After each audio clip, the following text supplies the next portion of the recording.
let's face it, situations are hard for American men in general. American men do not have the same opportunity as they did even 30 years ago. And those opportunities are diminishing by the moment. Not only can you earn less money, you're also paying more money in respective to other generations of men when it comes to housing and food and everything else. And oh yeah, it's even hard to date. The most dangerous person in the world, we're producing millions of them, and that is a lonely, young, broke male. Dogs are happiest when they're lying on top of you. The worst thing you can do to a dog is leave it alone all day.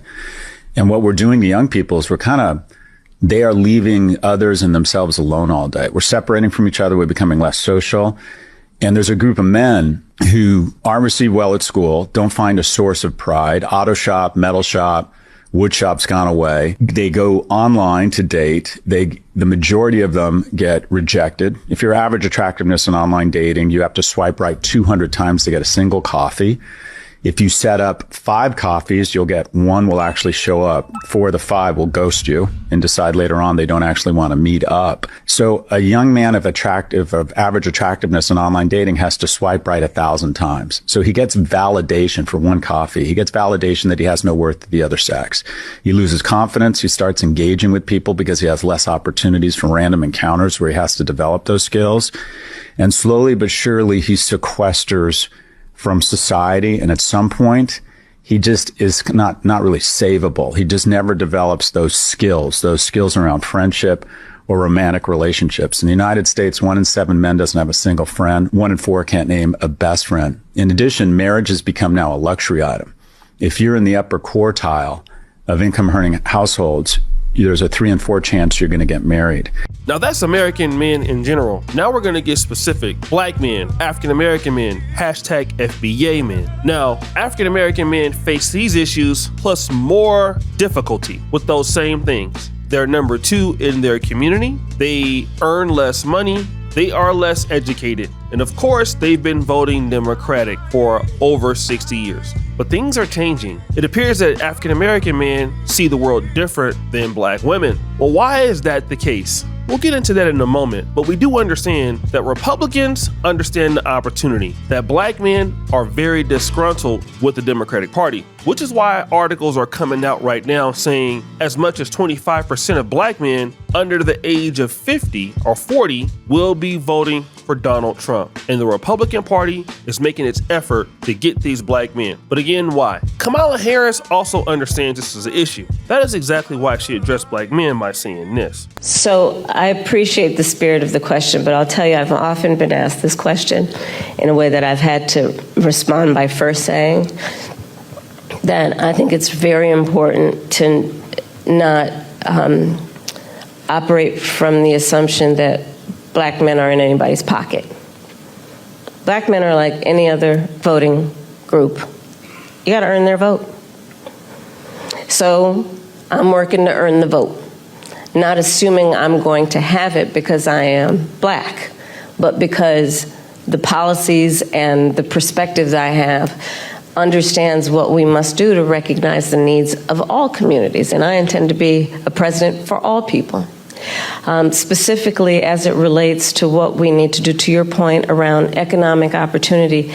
Yes, I started way before I was at the top of the ticket at what I called an economic opportunity tour, focused on black men. But again, Kamala Harris is trying to be the president of all people, literally. She wants to win the black man's vote, but not saying exactly how she's going to do it. On one hand, she wants to be their president, but she wants to be the president for everybody, which tells me that she's not really looking to compete for their vote. So black men should expect nothing from her. But what are the issues affecting black men in general? Well, again, we see black men having less and less value in the overall economy as compared to in the past. They are no longer leading their homes. They're not owning their homes and things like that. But black men can point to certain policies that are not to their advantage, and that is the migrant crisis. You see, migration is hurting not only American citizens in general, it's hurting the man that has the least amount of opportunities in the country, black men. They're getting everything. They're getting everything out here, and they treat blacks, whites like we ain't. But you motherfuckers we over get. here and get treated They like get, man, they get, everything. they getting everything over here, man. So, and then they look at us like we ain't. Just the other day, Jerome Powell, who is the chair of the Federal Reserve, admitted that the migration crisis is causing a rise in unemployment. What? That's right, a rise in unemployment. Who does that hurt? Black men. The same black men who need more employment, who need more jobs to take care of themselves. But that's not the only situation going on here. Do you think the influx has affected you as a homeless person? Yes, because it's hard for us to get housing. And they get 2,000. Well, today I found out 2,500, but I heard they get $2,000 for each of that. I don't know how many kids they have, but it do affect us. They get brand new cars. What you driving? So they taking the jobs, they taking the houses, and they get money. So yeah, it do hurt. 1 bedroom, $700. Why is it so expensive? You usually get a house for $550. Oh, that's the lowest. And the house, and it's a duplex. But at the end of the day, I told the landlord, you too expensive. But they say they went up on rent. They went on rent with the Haitian. Because all of them stay together. I can take you to a spot right now, down the street, all Haitian. All Haitian. You got about 8, 9 people in the room. But they get free rent. Why we can't get free rent? Why y'all can't help us? You mean? And I'm about to cry. At the end of the day, like, we don't have shit. Y'all, whoever they say Trump did it, I don't know who did it. But at the end of the day, like, bro, you wrong.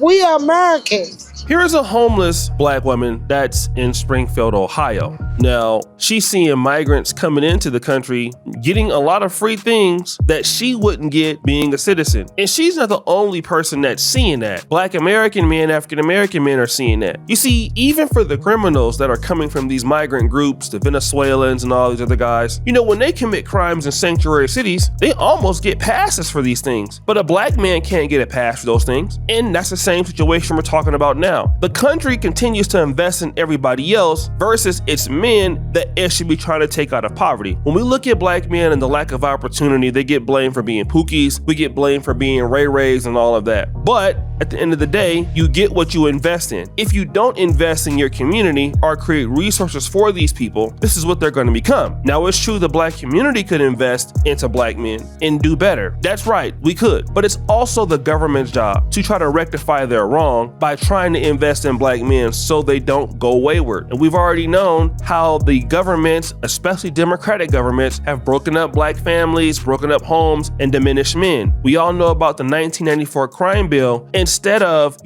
building more resources in these communities like Bill Clinton was supposed to do, he built more jails. And black men are just tired of being at the bottom of the totem pole. They're looking for an opportunity to be men, and they want to be able to provide for themselves. When you already feel like you don't have an opportunity, you can't date, you can't really earn money to do things for yourself, what do? Kamala Harris is just going to continue doing what has been done. Black men are looking to actually have some equality or parity in the black community. And I'm not hating on black women. I'm not hating on the sisters at all. But the reality is that even black women are not happy with black men being in this dismal place. They talk about it all the time. They need somebody on their level, right? And this is what black men are trying to do. Black men want to be able to defend for themselves and take care of themselves in the same ways that other groups of men are being able to do. And you can honestly see that the Democratic Party just doesn't care about the issues of black men at all. Not only don't they care, but the black community at whole doesn't care. The black community just cares about what they can get from black men. Basically, do what we tell you to do, and largely that's coming from a lot of black women out there. Hey, we're gonna vote here, Stacey Abrams, Democrat, you guys do this, do what we need you to do. And how has that worked out for the black community? Largely, we've gotten black men who are just disinterested in the black community at all. A lot of brothers are dating out. A lot of brothers are not interested in being around the community. They don't want to start business in the community, they're done. And the reason why is because they feel like things are not going to change. The Republican Party might be their last hope to see what is it that black men can get. For an example, can issues like child support be on the table? For an example, can resource and work programs be on the table? For an example, are there certain things for brothers that have, offenses that can be taken care of? What are the opportunities that black men can obtain in this great country that would allow black men to rise up and actually be men, actually own part of the community and things like that? This is what black men are looking for. And they're looking for the government to stop the influx of their replacements. Migrants. It only makes sense. The Democratic Party and Joe Biden, we already know what they did last time with the migrant crisis. They're the reason why we have it right now. So guys, what do you think? It's your boy O'Shea Duke Jackson, back at it again. Another episode on Kinganda. We're out.